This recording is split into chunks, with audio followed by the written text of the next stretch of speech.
Hello friends, welcome to lucky Reddy stories. Please story విన్న తర్వాత like, comment, share and subscribe చేసుకోవటం మాత్రం మర్చిపోవద్దు. విక్రమార్కుడు స్టోరీ మొదటి భాగం నుండి వినాలి అనుకుంటున్నారా? అయితే నా ప్రొఫైల్లో ప్లేలిస్ట్లో ఉంటుంది, వినండి. ఇక స్టోరీలోనికి వెళ్ళిపోదాం. అదేంటి మామయ్య, మీరే బావ అక్క ఇద్దరు కలవరు అంటున్నారు అని అడిగింది అలేఖ్య. అజయ్ విరక్తిగా నవ్వుతూ, నార్మల్గా ఏమీ చెయ్యలేని అమ్మాయి అయితే అన్నింటికీ అణిగిమణిగి ఉంటూ, సరే ఎలాగో ఇతడు నా జీవితాన్ని నాశనం చేసినా ఇప్పుడు నాకు జీవితాన్ని ఇస్తాను అంటున్నాడు కాబట్టి ఇతడితో లైఫ్ లాంగ్ కలిసి ఉంటే సరిపోతుంది అని అనుకుంటారు. కానీ అక్కడ ఉన్నది ఎవరు? హిరణ్య. కింగ్ లాంటి నా కొడుకుని తన చిటికిన వేలు మీద నిలబెట్టి మరీ ఆడిస్తుంది. అటువంటిది తను తన జీవితాన్ని నాశనం చేసిన విక్రమార్కని ఒప్పుకుంటుంది, అతనితో కలిసి జీవిస్తుంది, పెళ్లి చేసుకుంటుంది అని నేను అస్సలు అనుకోను. ఇక తను ఈ ఇంటికి రావడానికి తన పర్సనల్ కారణం ఏదో ఒకటి ఉండే ఉంటుంది. లేకపోతే తన ఈ ఇంటికి అంత నార్మల్గా వచ్చేది అయితే కాదు. అదే తన జీవితం నాశనమైన మరుక్షణమే అతడిని చంపేసేది, లేదా తనే చచ్చిపోయేది. ఈ రెండూ జరగకుండా తను ఇక్కడికి వచ్చింది అంటే పర్సనల్గా మనసులో ఏదో ఒక ఆలోచన ఉంది అని నాకు అనిపిస్తుంది. అలా ఏ ఆలోచన లేకుండానే ఇక్కడికి వచ్చింది అని అంటావా అని అడిగాడు అజయ్. మీరు చెప్తుంటే నిజమే అనిపిస్తుంది మామయ్య. అంటే మన కోరిక తీరదు అని అంటున్నారు కదా మీరు అని డల్గా అడిగింది అలేఖ్య.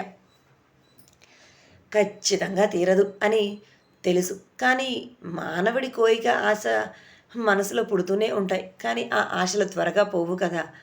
అలాంటిది మన కోరిక, మన ఆశ కూడా అని అన్నారు అజయ్.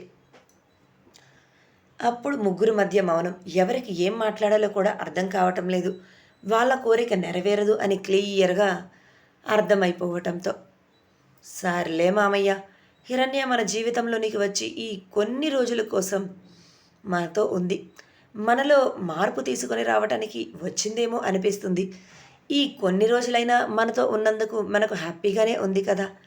తను జీవితం ఇలా కావటానికి కారణం మన ఇంటి మనిషి అని బాధపడినా ఆ బాధ మనసులో ఎంతగా తనని కృంగి కుషించే విధంగా చేస్తున్నా కూడా అవన్నీ తను పట్టించుకోకుండా మరలా మన ఇంటిలో మిమ్మల్ని, ఇదిగో ఈ బుడ్డి యశ్వంత్ని మార్చినందుకు నాకు చాలా హ్యాపీగా ఉంది. నిజంగా అక్కలాంటి వాళ్ళు ఎంతమంది ఉంటారు చెప్పండి అని అంటూ, ఇంతకీ మీరేదో గుడ్ న్యూస్ చెప్తాను అని అన్నారు, కానీ అక్క ఇప్పుడు రావటం లేదు. కనీసం ఇప్పుడైనా మీరు మాకు గుడ్ న్యూస్ చెప్తారా? లేదంటే అక్క వచ్చిన తర్వాత మాత్రమే గుడ్ న్యూస్ చెప్తాను అని ఆగిపోతారా? అలానే మీ చేతిలో ఉన్న స్వీట్ బాక్స్లో నుంచి స్వీట్ మాకు తినిపించేది ఏమైనా ఉంటుందా? ఆ స్వీట్ తినే అదృష్టం మాకు ఉంది అంటారా అని సరదాగా నవ్వుతూ అన్నది అలేఖ్య. అయ్యో అలేఖ్య, అలా అంటావేంట్రా? నీకు చెప్పకుండా ఉంటానా గుడ్ న్యూస్? ఇదిగో ఫస్ట్ మీరిద్దరూ ఈ స్వీట్ తినండి, మీకోసమే ఈ స్వీట్స్ తీసుకొని వచ్చాను. నా ఆనందంలో పాలు పంచుకునే వాళ్ళు మీరే కదా అని అంటూ స్వీట్స్ బాక్స్ ఓపెన్ చేసి యశ్వంత్, అలేఖ్య ఇద్దరికీ కూడా స్వీట్ నోట్లో పెట్టి, నాకు జాబ్ వచ్చింది అని ఆనందంగా చెప్పారు అజయ్. స్వీట్ తింటున్న అలేఖ్య గొంతులో స్వీట్ అడ్డం పడ్డట్లుగా దగ్గుతూ ఇబ్బంది పడుతూ ఉండటంతో అజయ్ వాటర్ ఇచ్చారు.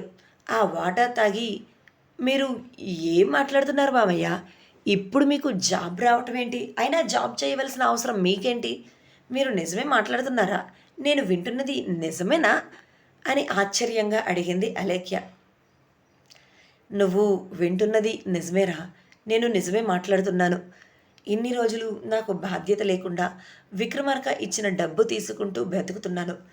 ఒకవేళ ఆ డబ్బుతో నాకు అవసరం లేకపోయినా బార్ రూమ్లో మందు తాగుతూ ఉన్నాను. నాకు వచ్చే డబ్బు కూడా మీ అత్తయ్య తీసుకుంటుంది. కానీ ఇప్పుడు నాకు జాబ్ వచ్చింది, నాకు ఆ బార్ రూమ్తో పని లేదు. అలానే నాకు విక్రమార్క ఇచ్చే మనీతో కూడా అవసరం లేదు. నా మనీని నేనే సంపాదించుకోవాలి. నా ఖర్చులకి నేను కష్టపడి సంపాదించిన డబ్బులతోనే ఖర్చు పెట్టుకోవాలి అనుకుంటున్నాను. అందుకే నేను నా టాలెంట్తో జాబ్ సాధించుకున్నాను. నా ఈ మందుకి మీ రాగిని అత్తయ్యకు బానిస కాకముందు నేను చాలా టాలెంటెడ్ పర్సన్. కానీ తర్వాత తర్వాత దేనికి పనికిరాని చెత్తని, ఒక చెత్త కుప్పని అని నాకు చాలా లేట్‌గా అర్థమయ్యింది. అందుకే ఇప్పటికైనా రియలైజ్ అయ్యి నా జీవితంలో ఒక చిన్న మార్పు వస్తే అయినా ఇంట్లో ఉన్న అందరిలో మార్పు వస్తుంది అని ఇలా నేను ఈ మొదటి అడుగు వేశాను అని అన్నారు. గ్రేట్ మామయ్య! మీరు చాలా గ్రేట్. నిజంగా మీరు ఇలా ఆలోచిస్తారు అని నేను అస్సలు ఎక్స్‌పెక్ట్ చేయలేదు. మీలో ఎంతో మార్పు వస్తుంది. వచ్చింది కూడా. ఇలా మీలో మార్పు వచ్చి జాబ్ చేస్తారు అని ఎక్స్‌పెక్ట్ చేయలేదు. నాకు చాలా హ్యాపీగా ఉంది. మీరు ఇప్పుడు నాతో ఇలా మాట్లాడుతున్నందుకు అని అన్నది అలేఖ్య. ఆ మాటకి చిన్నగా నవ్వాడు అజయ్. విక్రమార్క ఆ రోజు ఈవినింగ్ వరకు ఒక్క మాట కూడా మాట్లాడలేదు. హిరణ్య కూడా విక్రమార్క తనతో మాట్లాడతాడు ఏమో అని ఎదురు చూసింది. కానీ అతడు తనతో ఒక్క మాట కూడా మాట్లాడలేదు. ఇతడు ఎందుకు మాట్లాడటం లేదు అని ఎక్కువగా ఆలోచించకుండా విక్రమార్క గురించి లైట్ తీసుకుంది హిరణ్య. అప్పుడే పక్కన ఉన్న తన ఫోన్ వైబ్రేట్ అవ్వటంతో తీసి చూసింది.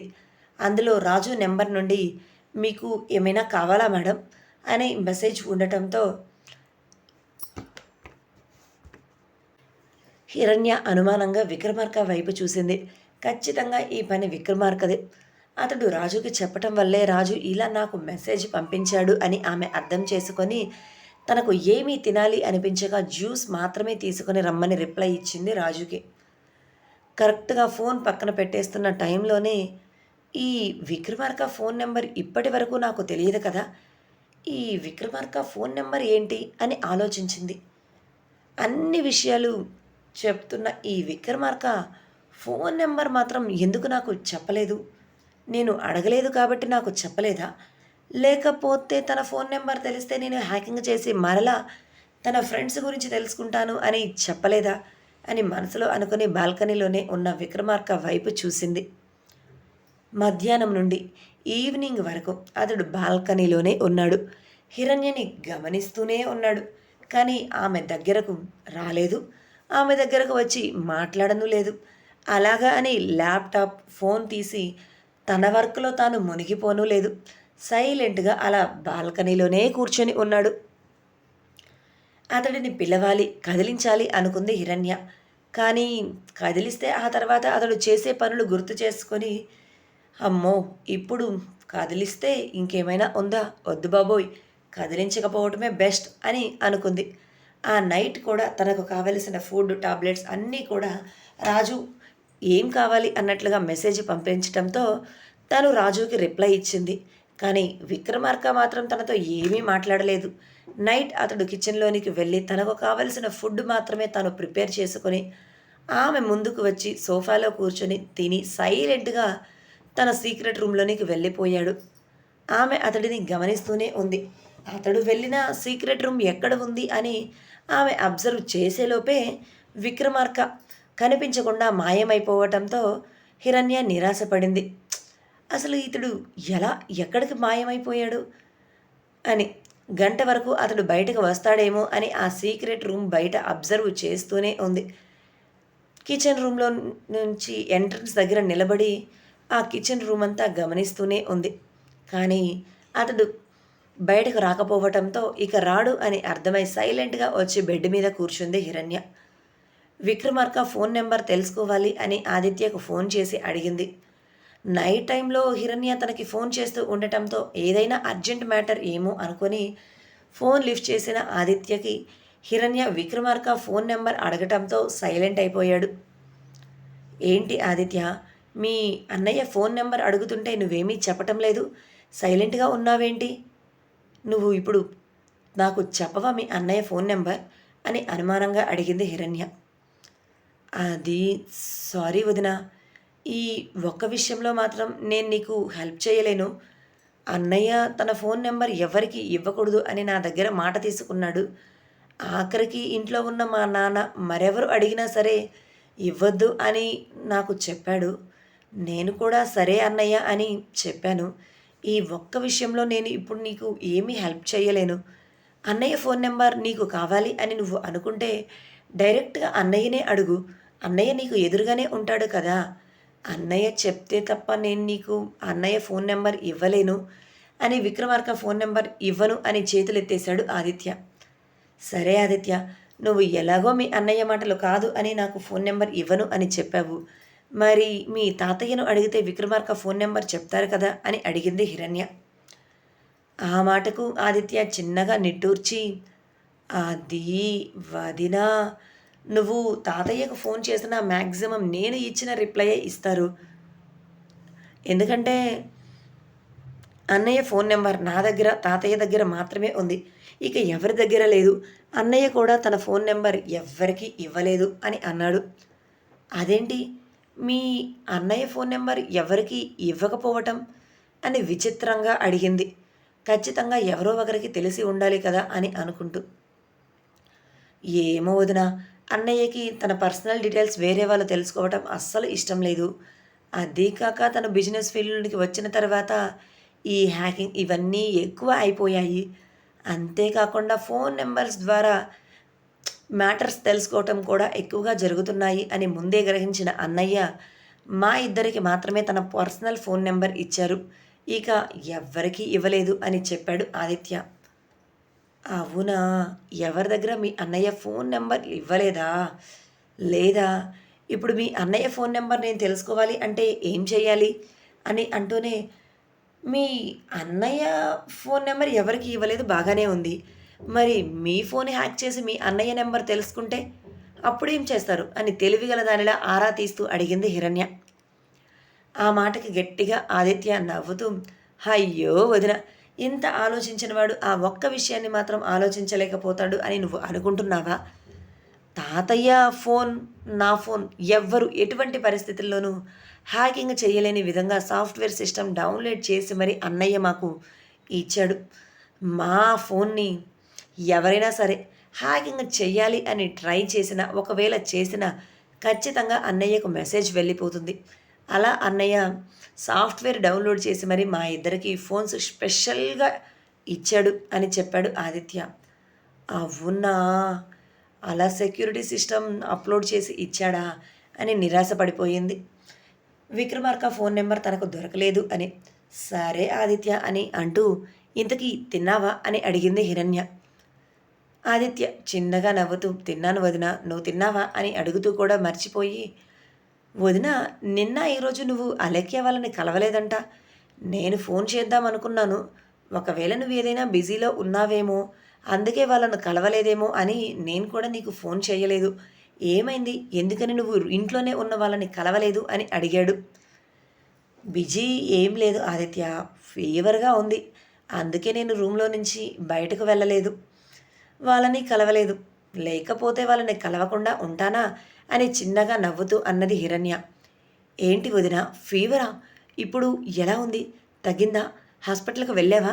చెక్ చేయించుకున్నావా? డాక్టర్ ఏం చెప్పారు? పర్వాలేదన్నారు కదా అని వరసగా క్వెషన్స్ వేశాడు ఆదిత్య. అయ్యో ఆదిత్య, నాకేమీ కాలేదు. ఇప్పుడు బాగానే ఉన్నాను. జస్ట్ ఫీవర్ అంతే. ఇప్పుడు తగ్గిపోయింది. రేపు ఉదయానికి పూర్తిగా క్యూర్ అవుతుంది అని హిరణ్య చెప్పటంతో అప్పుడు ఆదిత్య కాస్త రిలీఫ్‌గా ఫీల్ అయ్యి, జాగ్రత్త వదినా, హెల్త్‌ని అస్సలు నెగ్లెక్ట్ చేయకూడదు. అవును, నీకు హెల్త్ ఇలా బాగోలేకపోతే అన్నయ్య ఏం చేస్తున్నాడు? నిన్ను వదిలిపెట్టి ఆఫీస్‌కి వెళ్ళిపోయాడా? లేకపోతే నీ దగ్గరే ఉండి నీకు సేవలు చేస్తున్నాడా? నాకు తెలిసి అన్నయ్య నిన్ను అస్సలు వదిలిపెట్టడు. దగ్గర ఉండి చూసుకుంటూ ఉంటాడు. ఖచ్చితంగా అన్నయ్య చూసుకుంటే జ్వరం ఇట్టే తగ్గిపోతుంది వదిన. అన్నయ్య చేతిలో ఏదో పవర్, అంతకు మించి మహత్యమే ఉంది అని తన అన్నయ్యని పొగుడుతూ అన్నాడు ఆదిత్య. అది ఆదిత్య అని అంటూ కూడా విక్రమార్క తనకు చేస్తున్న సేవల గురించి చెప్పాలి అనుకొని కూడా లాస్ట్ మినిట్‌లో ఆగి, ఆదిత్య, ఈ రూమ్‌లో ఏదో సీక్రెట్ రూమ్ ఉంది కదా! ఆ రూమ్‌లోనికి మీ అన్నయ్య వెళ్ళిపోయాడు. నాకేమో ఆ సీక్రెట్ రూమ్ కనిపించటం లేదు. మీ అన్నయ్య ఎక్కడి నుంచి ఎలా మాయమైపోయాడో కూడా తెలియటం లేదు. ఎలా సీక్రెట్ రూమ్‌లో నుంచి బయటకు వస్తాడో కూడా తెలియటం లేదు అని అన్నది. సీక్రెట్ రూమ్ గురించి ఆదిత్యకు తెలిస్తే ఇప్పుడు ఆదిత్య ఏమైనా తో మాట్లాడితే తనకు ఏదైనా చిన్న క్లూ దొరుకుతుంది ఏమో అని ఆశగా అనుకుంటూ అన్నది హిరణ్య. ఓహ్! అవునా! అన్నయ్య అప్పుడప్పుడు అలానే వెళ్తుంటాడు వదిన. ఏదైనా వర్క్ ఉన్నప్పుడు. నా రూమ్‌లో కూడా కొన్ని సీక్రెట్ రూమ్స్ ఉన్నాయని అన్నయ్య 2, 3 సార్లు చెప్పాడులే కానీ నేనే పెద్దగా అబ్జర్వ్ చేయలేదు. ఆ సీక్రెట్ రూమ్స్ గురించి నాకు అవసరము రాలేదు.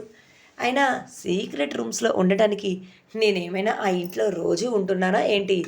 వచ్చేదే ఎప్పుడో ఒకసారి. 4, 5 రోజులు ఉంటాను. ఆ 4, 5 రోజులకి సీక్రెట్ రూమ్స్ ఇవన్నీ నాకు అవసరమా? అందుకే నేనెప్పుడూ కూడా ఆ సీక్రెట్ రూమ్‌ని చూడలేదు, వాడలేదు అని అన్నాడు. అంటే ఇప్పుడు ఈ సీక్రెట్ రూమ్స్ గురించి నీకు తెలుసా? తెలియదా? అని హిరణ్య ఆదిత్య ఏమైనా చెప్తాడేమోనని ఆశగా అడిగింది. తెలుసు వదినా, ఎందుకు తెలియదు? నేను ఇంజినీరింగ్ జాయిన్ అవ్వటానికి ముందే సీక్రెట్ రూమ్స్ గురించి అన్నయ్య నాకు అన్నీ క్లియర్‌గా చెప్తుంటే నాకు ఇంట్రెస్ట్ లేక, అన్నయ్య ఇప్పుడు నాకు ఇవి ఏమీ చెప్పొద్దు. నాకు తెలుసుకోవాలి అన్న ఇంట్రెస్ట్ కూడా లేదు. నాకు తెలుసుకోవాలి అన్న ఇంట్రెస్ట్ అనిపించి అవసరమైతే నేనే నిన్ను అడుగుతాను అని చెప్పటంతో ఇక అన్నయ్య కూడా సరేరా నీ ఇష్టం అని నాకు ఏమీ చెప్పలేదు అని చెప్పాడు ఆదిత్య. ఆదిత్య, ఆదిత్య ఎంత పని చేశావు అని మనసులో అనుకుంటూ సరే ఆదిత్య ఇక నేను ఉంటాను అని చెప్పి హిరణ్య ఫోన్ పెట్టేసింది.